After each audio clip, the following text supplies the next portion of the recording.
तो खुर्रम ने कहा राजा पर अटैक करने बंद कर दिए जाए। तो क्या करें, जनता पे करो। किसी को पता चल गया कि बाहर जाके लड़ने का मतलब वैसे ही हार है, कोई पार पड़ेगी। कई बार एग्रीमेंट करना, संधि करना, ट्रीटी करना, इसका मतलब ये नहीं होता कि आप हार गए हो। इसका मतलब आप लंबी सांस ले गए हो। छोटे छोटे बच्चे मेरे से पूछ लेते हैं कि बादशाह मेवाड़ में क्या चल रहा है। उसका सबसे योग्य बेटा था, उसने कहा खुर्रम तुम जाओ और जाके देखो मेवाड़ में क्या प्रॉब्लम है। ऐसा क्या है कि हिंदुस्तान की पूरी आर्मी उतारने के बावजूद मेवाड़ का राणा अमर सिंह हमारे सामने सरेंडर करता नहीं। खुर्रम गया, खुर्रम ने अब तक जो भी मेवाड़ में सेनापति गए थे, भले वो हारे भले जीते, उन सबकी मीटिंग ली और मीटिंग लेकर भाई बताओ आखिर प्रॉब्लम है कहां पर। तो सब लोगों ने कहा सर प्रॉब्लम ये है कि हम अमर सिंह की लोकेशन नहीं ट्रेस कर पा रहे हैं। कैसे? वो पहाड़ों के अंदर बैठा है, वो पहाड़ों से बाहर नहीं आता है। तो यार तुम पता लगाओ, जासूस पे जो पता लगाओ कहां पर रुका हुआ, कहां पर नहीं रुका। सर कई बार पता लगाया आप, फिर क्या किया तुमने? तो हम जब जाते हैं उससे पहले लोकेशन चेंज कर लेता है। उसको क्या पता तुम आ रहे हो? सर हम जाते तो पैदल पैदल ही।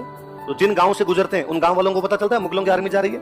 एक गांव वाले अगले गांव, अगले गांव वाले अगले गांव, अगले गांव वाले अगले गांव मैसेज देते हैं, उसको पता चल जाता है कि मुगलों की आर्मी आ रही है। वो लोकेशन चेंज करता है, पता नहीं कहां से हमला करते हैं, हमारे लोग मर जाते हैं। अगली बार सैनिकों को वापस भेजने के लिए वापस मोटिवेट करना पड़ता है, सैनिकों की हिम्मत नहीं होती पहाड़ों के अंदर जाए।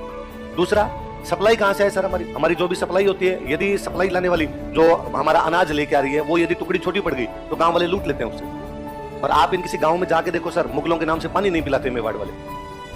खुर्रम बड़ा इंटेलिजेंट था। खुर्रम ने कहा अच्छा समस्या राजा नहीं है, समस्या तो ये जनता है, जो एग्जैक्टली प्रॉब्लम यहीं पर है। तो खुर्रम ने कहा राजा पर अटैक करने बंद कर दिए जाए। तो क्या करें, जनता पे करो। जनता पे कैसे करें? तो गांव में घुसो, महिलाओं को सबको बाहर निकाल के रेप करके दिल्ली ले जाके बेच दिया जाए, पुरुषों को सबको गोली मार दी जाए। गांव में घुसे, सब मेल को बाहर, पुरुषों को बाहर निकाला, सबकी गोली मार दी गई। महिलाओं किसी के रेप कर दिए गए, किसी गिरफ्तार करके दिल्ली ले जाके बेच दिया, बच्चों को गोलियां मार दी, फसलों की आग लगा दी। 3-4 गांव में ऐसा किया, जनता त्रहिमाम कर गई। पब्लिक सेना का सामना कैसे कर सकती है? पब्लिक क्या कर सकती है? सपोर्ट कर सकती है कि वो मैसेज कन्वे कर सकती है, वो सप्लाई दे सकती है आपको, आपके लिए हथियार बना सकती है, लड़ थोड़ी ना सकती है। लड़ने का काम तो कौन करेगा? राजा। जनता परेशान हुई तो जनता भाग के अमर सिंह के राजकुमार के पास गई। अमर सिंह का जो बेटा था उसका नाम था कर्ण सिंह। क्या नाम था? उस समय जो मेवाड़ का प्रिंस था, उस प्रिंस का नाम क्या था? कर्ण सिंह के पास गए। कर्ण सिंह को जाके कहा भाई प्रिंस कर्ण सिंह, अब जो है अपनी पार नहीं पड़ रही। आज से लगभग 90 साल पहले 1527 में खानवा का युद्ध हुआ था। मुगलों के खिलाफ पहली लड़ाई हुई है मेवाड़ वालों की। तब से लेके आज दिन तक हमने हमेशा मेवाड़ के महाराणा की बात मानी है। मेवाड़ के राजा ने कहा यहाँ जाके रुको, वहां जाके रुके। मेवाड़ के राजा ने कहा ये करो, तो हमने वो किया। पर अब हमारी पार नहीं पड़ी। अब हमारे बीवी बच्चों को गोलियां मारी जा रही है, उनको ले जाके दिल्ली में बेचा जा रहा है, लोगों के सर कत्ल किए जा रहे हैं। अब कोई इलाज ढूंढना पड़ेगा, अब आपको हमारी रक्षा करनी पड़ेगी, वरना हमारी पार पड़ेगी। कर्ण सिंह इंटेलिजेंट है। कर्ण सिंह जानता है कि रक्षा करने का मतलब है मुगल चाहते हैं कि हम पहाड़ छोड़ के मैदान में आए, और पहाड़ छोड़ के मैदान में आके लड़ेंगे तो अपने हारेंगे। पिछले 90 साल में लड़ते लड़ते मेवाड़ में सेना बहुत कम रह गई थी। मुगलों की सेना की कमी नहीं, क्योंकि पूरे भारत से सैनिक सप्लाई होते हैं। मेवाड़ के सैनिक मेवाड़ के अंदर ही मिलेंगे। तो कर्ण सिंह को पता चल गया कि बाहर जाके लड़ने का मतलब वैसे ही हार है, कोई पार पड़ेगी नहीं। तो कर्ण सिंह अमर सिंह के पास जाता, अपने पिता के पास, और जाके कहता अब हमें समझौता करना पड़ेगा, एग्रीमेंट या संधि करनी पड़ेगी, और अपने पास कोई भी इलाज। अमर सिंह ने कहा मैं महाराणा प्रताप का बेटा हूं, मैं कैसे संधि कर लूं? उसने कहा पिताजी कई बार एग्रीमेंट करना, संधि करना, ट्रीटी करना, इसका मतलब ये नहीं होता कि आप हार गए हो। इसका मतलब आप लंबी सांस लोगे, थोड़ा आराम करोगे, अगला फेज शुरू हो उससे पहले एनर्जी बटोरोगे, थोड़ी पावर वापस गेन करोगे, फिर लड़ोगे। हम ये नहीं करें हम लड़ाई बंद करेंगे, हम करें रेस्ट करेंगे, थोड़ा एक बार पावर गेन करेंगे, थोड़ी एनर्जी लेंगे, फिर मारेंगे, फिर लड़ लेंगे। पर एक बार जनता को बचाने के लिए, वापस जनता के अंदर राज्य का विश्वास कायम करने के लिए, जनता को ये बताने के लिए कि हम तुम्हारे साथ खड़े हैं, हमें युद्ध रोकना पड़ेगा, हमें एक बार लड़ाई टालनी पड़ेगी।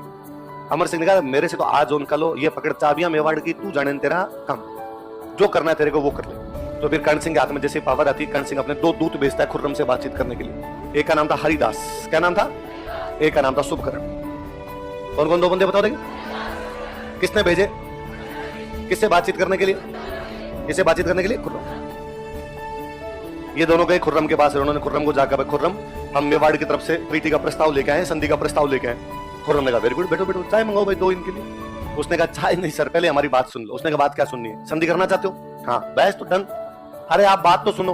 उसने कहा सिंपल बात है यार, मैं बता देता हूँ, क्या सुनूं तुम्हारी? हमसे ट्रीटी का मतलब है तुम्हारा जो भी राजा होगा उसको हमारे कोर्ट में आना पड़ेगा, हमारे दरबार में आना पड़ेगा। मुगलों के साथ संधि जो राजा करेगा वो मुगलों के दरबार में जाएगा, और मुगल जहां लड़ने के लिए भेजेंगे वहां वो लड़ने के लिए जाएगा। जैसे मान सिंह ने संधि कर रखी है, मान सिंह हल्दी घटी जाके लड़ो, जो राजा संधि करेगा हमारी तरफ से लड़ने के लिए जाए। हरिदास शुभकर्ण का एग्जैक्टली इसी पॉइंट पर बात करना चाहते हैं। हमारा राजा कभी भी तुम्हारे दरबार में नहीं आएगा। क्यों?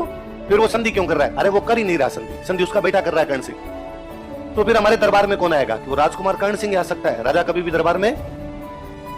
उसने कहा यार ये तो हमने कभी छूट दी नहीं किसी को, हमारे तो राजा को आना पड़ता है। फिर मैं पिताजी से बात करूं एक बार। खुर्रम ने जहांगीर से बात की कि मेवाड़ वाले संधि के लिए तैयार है, पर वो करे हमारा राजा कभी भी तुम्हारे दरबार में नहीं आएगा, उसकी जगह कौन आएगा?